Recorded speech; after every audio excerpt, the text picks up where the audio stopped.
इस मौसम में ना ये चटपटा मसालेदार अचार, गरम गरम पराठे और चाय मिल जाए ना तो बात ही क्या है। मैं इस मिर्ची के अचार को हमेशा बनाती हूँ और इसे धूप भी लगानी नहीं पड़ती। सबसे पहले हम बनाएंगे अचार के लिए मसाला। इसके लिए पैन में डालें जीरा, उसी के साथ मेथी दाना। मेथी दाना बहुत ज्यादा नहीं लें क्योंकि ये कड़वा होता है।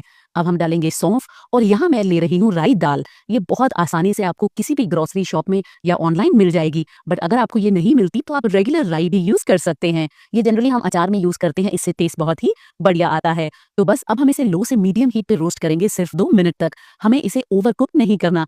3 रीजंस के लिए हम इसे रोस्ट करेंगे। पहला, ताकि इसका एक्सेस मॉइस्चर निकल जाए, जिससे हमारे जो अचार है उसकी शेल्फ लाइफ बहुत लंबी रहेगी। सेकंड, इसके अपने खुद के अरोमाज एंड ऑयल रिलीज होंगे, जिससे फ्लेवर बढ़ेगा। और तीसरा, इसे पीसने में आसानी होगी। तो यहाँ आप देखिए मैंने इसे 2 मिनट तक रोस्ट कर लिया है। अगर आप हाथ पे इसे लगाएं तो ये हल्का गर्म है। तो ये हमारा हो गया है। अब आप इसे इमीडिएटली ट्रांसफर करें किसी प्लेट के अंदर। कभी भी पैन में नहीं छोड़ें, वरना ये कुक और होता रहता है। अब हम इसे कम्प्लीटली ठंडा करेंगे, उसके बाद ही हम इसे पीसेंगे। अगर आप गरम गरम में पीस देंगे तो इसके अपने खुद के ऑयल्स बहुत निकल आते हैं, जिसकी वजह से टेस्ट बढ़िया नहीं आएगा। तो बस इसको अब आप पीसें। ध्यान रखें इसका जो टेक्सचर है हमें थोड़ा दरदरा रखना है, बिल्कुल फाइन हमें नहीं करना। अचार में थोड़ा दरदरा टेक्सचर अच्छा लगता है। आप ये रेसिपी कहाँ से देख रहे हैं मुझे जरूर बताएं। तो यहाँ देखें, ये हमारा अब बिल्कुल परफेक्ट लग रहा है। ऐसा ही हमें चाहिए। अब मसाला हमारा रेडी है। अब यहाँ पे मैं ले रही हूँ सरसों का तेल। जनरली जो अचार होता है वो सरसों के तेल में बहुत ही बढ़िया लगता है। तो बस इसे अब हम गरम करेंगे। जनरली ये इसलिए करते हैं ताकि सरसों के तेल में अपनी एक स्मेल होती है वो निकल जाए, पर अगर आप नहीं चाहते तो आप इसे स्किप कर सकते हैं।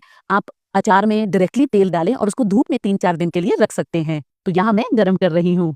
तो अब तेल हमारा गर्म हो गया है। अब गैस को हम कर देंगे बंद और इसको कम्प्लीटली ठंडा करने के बाद ही हम इसे मिर्ची के अचार भी डालेंगे। गरम गरम में नहीं डालेंगे वरना वो खराब हो जाएगा। तो यहाँ मैंने ली है अदरक। मैंने अदरक को छील लिया है, अच्छे से इसे धो के सुखा लिया है। इसको हम कूटेंगे, इससे बहुत ही बढ़िया टेस्ट आएगा हमारे इस अचार में। तो यहाँ हमने ली है हरी मिर्च। अगर मैं आपको दिखाऊं, मैंने मोटी वाली हरी मिर्च ली है। ये डार्क ग्रीन कलर की बहुत पतली भी आती है, वो नहीं यूज करें, वो बहुत ज्यादा तीखी होती हैं। और जो बहुत लाइट ग्रीन की होती हैं उसमें तीखापन बहुत कम होता है। तो अगर हो सके तो आप ये वाली इस्तेमाल करें।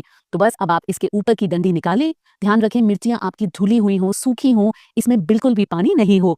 तो ये अब मैंने सब रेडी करके रख ली है। आप इस पॉइंट पे ध्यान रखें, स्टेम निकालने के बाद कभी भी मिर्ची को मत धोएं, इससे ये अचार आपका खराब हो सकता है।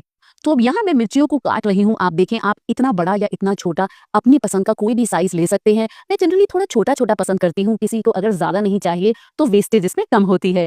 आप चाहें तो सिजर से काटें। कई बार अगर कुछ लोग हाथ से काटते हैं तो उनके हाथ में जलन होती है, तो आप इस तरह से सिजर से काटें। और अगर आप नाइफ से काट रहे हैं तो हाथों में थोड़ा सा तेल लगा लें, उसके बाद आप इसे कट करें। तो यहाँ आप देखिए मैंने सारी हरी मिर्च को अच्छे से काट लिया है। तो सामान हमारा अब सारा तैयार है। चलिए सबको मिक्स करते हैं। तो यहाँ हम डालेंगे अदरक जिसको हमने कूटा है। इसको आप अच्छे से मिक्स करें। यकीन माने ये अदरक डालने से जो टेस्ट आपकी मिर्ची के अचार में बढ़ेगा, आपको बहुत पसंद आएगा। तो आप इसे स्किप बिल्कुल भी नहीं करें। तो बस सबको अब हमने अच्छे से मिक्स कर लिया है। अब हम इसमें डालेंगे नमक, उसी के साथ हल्दी powder, Kashmiri red chilli powder, हींग आप जरूर डालें, ये डाइजेशन में भी हेल्प करती है। कलौंजी को कभी भी पीसे नहीं मसालों के साथ, वरना आपका अचार कड़वा हो जाएगा। अब हम इसमें डालेंगे अचार का मसाला जो हमने प्रिपेयर किया था और इन सबको हम अच्छे से मिक्स करेंगे। तो अचार का मसाला आप हमेशा थोड़ा ज्यादा ही डालें, उससे जो टेस्ट है वो बहुत बढ़िया आता है। कई लोग मसाला बहुत कम डालते हैं तो उससे सिर्फ मिर्ची मिर्ची रहती है और जो फ्लेवर है अचार का, जो मेन उसके मसाले में है, वो कम होता है। तो आप ये प्रपोर्शन ध्यान रखें, आपका अचार बहुत ही बढ़िया बनेगा। तो अब हम इसमें डालेंगे हमारा सरसों का तेल जिसको मैंने कम्प्लीटली ठंडा कर लिया है। इसको अब आप अच्छे से मिक्स करें। इसमें मैं डालूंगी एक और इंग्रेडिएंट जो इसकी शेल्फ लाइफ हमारी बढ़ा देगा। तो वीडियो को आप जरूर एंड तक देखें।